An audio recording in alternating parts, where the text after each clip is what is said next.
एक और क्वेश्चन हमारे पास डेटा सफिशिएंसी से related, which among PQRST is heaviest, PQRST में से हैवीएस्ट कौन है।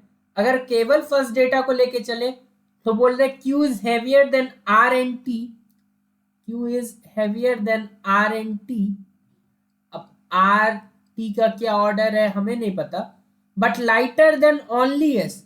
अब लाइटर देन क्यू केवल एस से हल्का है, यहां पे हमारे पास 5 लोग हैं और सबसे ज्यादा वेट वाले को लेफ्ट मोस्ट में अगर रखे तो 3, 4 और 5। क्यू अगर केवल एस से हल्का है, एस का और क्यू का पोजीशन फिक्स नहीं हो गया, क्योंकि क्यू का पोजीशन अगर इससे नीचे गिराओगे तो वो 2 से हल्का हो। अगर मान लो क्यू थर्ड पोजीशन पे होगा तो 2 आदमी से हल्का होगा, फोर्थ पोजीशन पे होगा तो 3 आदमी से हल्का, लास्ट पोजीशन पे तो 4 आदमी से हल्का। लेकिन यहाँ तो बोला केवल एस से हल्का है, तो केवल एक से हल्का भी बोल दिया और केवल एस से हल्का, दैट मीन्स सबसे भारी हमें पता चल गया, क्योंकि सबसे भारी वाले को हमने लेफ्ट मोस्ट में रखा है और यही तो पता करना होता है। ठीक है, who among the is heaviest.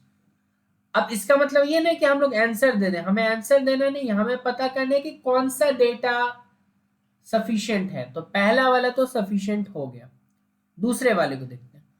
R is third from the top when they are arranged in descending order, यही डिसेंडिंग ऑर्डर है, लेकिन इसको अभी नहीं देखते हैं, फिर से फ्रेश से बनाया जाता है हमेशा। तो 2, 3, 4 और 5। R is third from the top, that means यहाँ पे when they are arranged in descending of their order of their weight and is heavier than T and P।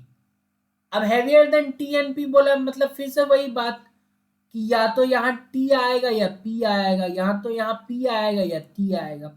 हमें नीचे वाले से तो मतलब ही नहीं है ना, वहां कुछ भी आए, हमें बस पता करना है कि क्या इससे हम इस पोजीशन वाले को पता कर सकते हैं। और कुछ इंफॉर्मेशन है क्या?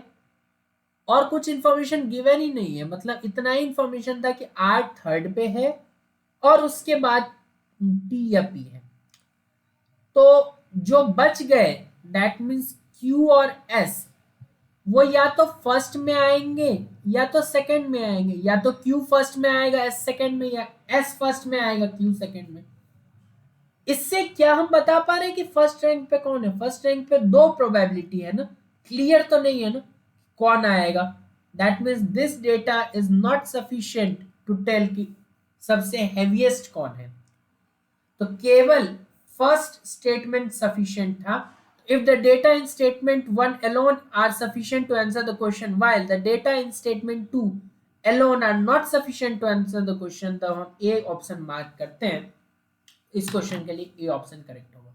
ठीक है, केवल 1 सफिशिएंट था, एक भी सफिशिएंट हो जाता तो हम उसी को मार्क करते हैं। ठीक है, मान लो सेकंड ओनली सफिशिएंट हो जाता तो हम मर्ज करने का सोचते, मर्ज करने का सोचो तभी जब दोनों गलत हो जाए। ठीक है, एक भी सफिशिएंट है तो या तो ए आएगा या तो बी आएगा।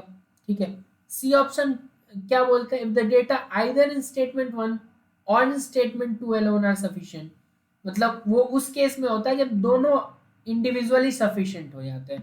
फोर्थ ऑप्शन क्या बोलता है, if the data given in both the statement together are not, दोनों मिलके भी काफी नहीं है, दोनों मिलके भी हम हैवीएस्ट का पता नहीं लगा पा रहे हैं। लास्ट में बोलते हैं if the data in both the statement together are necessary, मतलब अगर दोनों मिलके, अगर दोनों सफिशिएंट नहीं होता लेकिन दोनों मिलके हम हैवीएस्ट का पता लगा पाते तो हम बोल पाते कि ठीक है, लास्ट ऑप्शन आप मार्क करो।